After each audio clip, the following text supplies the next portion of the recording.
प्रदेश में लोकसभा और उपचुनाव को लेकर प्रत्याशियों का चुनाव प्रचार जारी है। सुजानपुर विधानसभा क्षेत्र से भाजपा प्रत्याशी राजेंद्र राणा ने क्षेत्र के कक्कड़ियार, कालेअंब, हरसन और खंदेहड़ा में नुक्कड़ सभाएं कर वोट की अपील की। इस अवसर पर राजेंद्र राणा ने कहा कि चुनाव प्रचार के कार्यक्रमों में दोनों पार्टियों का संगम देखने को मिल रहा है। उन्होंने कहा कि 60% कांग्रेस कार्यकर्ता कांग्रेस को छोड़कर भाजपा में शामिल हो चुके हैं और सुजानपुर में भाजपा की लहर देखने को मिल रही है। इस बीच राजेंद्र राणा ने प्रदेश की 4 लोकसभा सीटों और 6 विधानसभा क्षेत्रों में भाजपा की जीत का दावा किया। राजेंद्र राणा ने कहा कि सुजानपुर के विकास में कोई भी कसर नहीं छोड़ी गई और आगे भी विकास कार्यों को जारी रखा जाएगा। इस बीच राजेंद्र राणा ने कहा कि मुख्यमंत्री सुखविंदर सिंह सुक्खू द्वारा 9 विधायकों को प्रताड़ित किया जा रहा है और उनके खिलाफ मुकदमे चलाए जा रहे हैं। मुख्यमंत्री को पूछ लेना, मुख्यमंत्री तो कई तरह की जांचें करवा रहे हैं। वो तो पुलिस को ये भी कह रहे हैं कि इनके खिलाफ, राजेंद्र राणा के खिलाफ कोई एफआईआर दर्ज करो।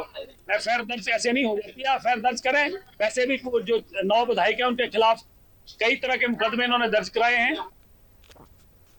खबर पर अधिक जानकारी के साथ हमीरपुर से हमारे संवाददाता सुशील हमारे साथ जुड़ चुके हैं।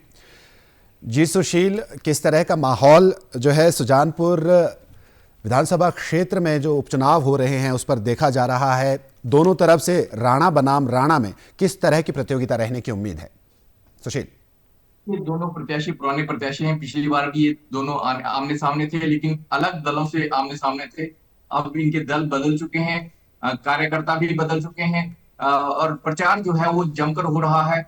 और हमीरपुर जिला के सुजानपुर विधानसभा क्षेत्र की मैं बात करूं तो दोनों ही जो है सशक्त उम्मीदवार माने जाए हैं दोनों पार्टियों को। इसमें किसी का पलड़ा भारी या कम नहीं कहा जा सकता है। दोनों जो है वो काफी मेहनत कर रहे हैं। जैसे राजेंद्र राणा जी ने कहा, आज इन्होंने एक आरोप लगाया है मुख्यमंत्री के ऊपर के मुख्यमंत्री जो है जो अपने 9 विधायक हैं जो पार्टी को कांग्रेस पार्टी से अलग हुए हैं, सरकार से अलग हुए हैं, उनको प्रताड़ित कर रहे हैं। ये आज उन्होंने अपने विधानसभा क्षेत्र में जो चुनाव प्रचार था उसमें भी आरोप लगाया और वैसे भी वो मीडिया के सामने भी ये आरोप लगा रहे हैं। ये पहली बार हुआ कि उन्होंने सीधे 9 विधायकों के ऊपर कहा। हालांकि आज दिन तक उन्होंने खुद अपने ऊपर या दूसरे जो कुछ लोग थे उनके ऊपर ये आरोप नहीं लगाए थे कि मुख्यमंत्री हमारे साथ ऐसा कर रहे हैं। ये पहली बार जो है राजेंद्र राणा जी ने कहा कि पुलिस की सहायता ली जा रही है।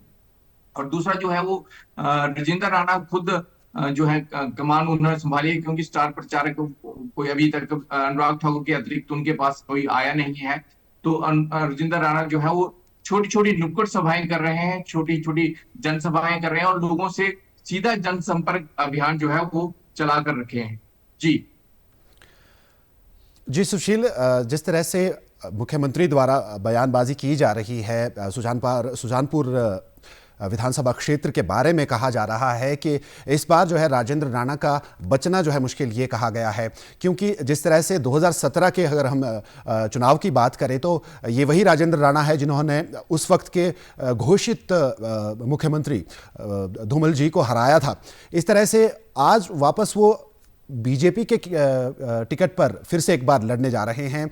तो क्या इस बार जो है जिस तरह से उनका कहना है कि संगम देखने को मिल रहा है कांग्रेस और भाजपा का, तो क्या ये जीत में जो प्रतिशत है या हार का जो प्रतिशत रहने वाला है उसमें ये टिकटों का आवंटन और जो दल बदल है वो एक फैक्टर रहने वाला है या नहीं? ये दल बदल जो है दोनों पार्टियों को वहां पे देखने को मिल रहा है जी, क्योंकि जो 2017 में प्रोफेसर प्रेम कुमार धूमल जो मुख्यमंत्री पद के उम्मीदवार थे उनको उन्होंने हराया था। कहीं ना कहीं कसक जो है वो दोनों दलों के बीच में है और यहाँ पे मुख्यमंत्री का नारा भी चल रहा है। वर्तमान में भी मुख्यमंत्री हमीरपुर से हैं, तो ये नारा भी यहाँ पे चल रहा है। तो दल बदल का जो एक पलायन है वो दोनों दलों में देखने को मिल रहा है, जहां राजेंद्र राणा कांग्रेस के लोगों को अपने हाथ जोड़ रहे हैं और काफी संख्या में उन्होंने लोगों को अपने साथ जोड़ा है विधानसभा चुनावों के साथ ही। तो वहीं पे रंजीत राणा भी अपने पुराने लिंक्स जो उनके जो संपर्क हैं भारतीय जनता पार्टी में उनको भी भुनाने पे लगे हुए। जी बिल्कुल सही कहा आपने सुशील।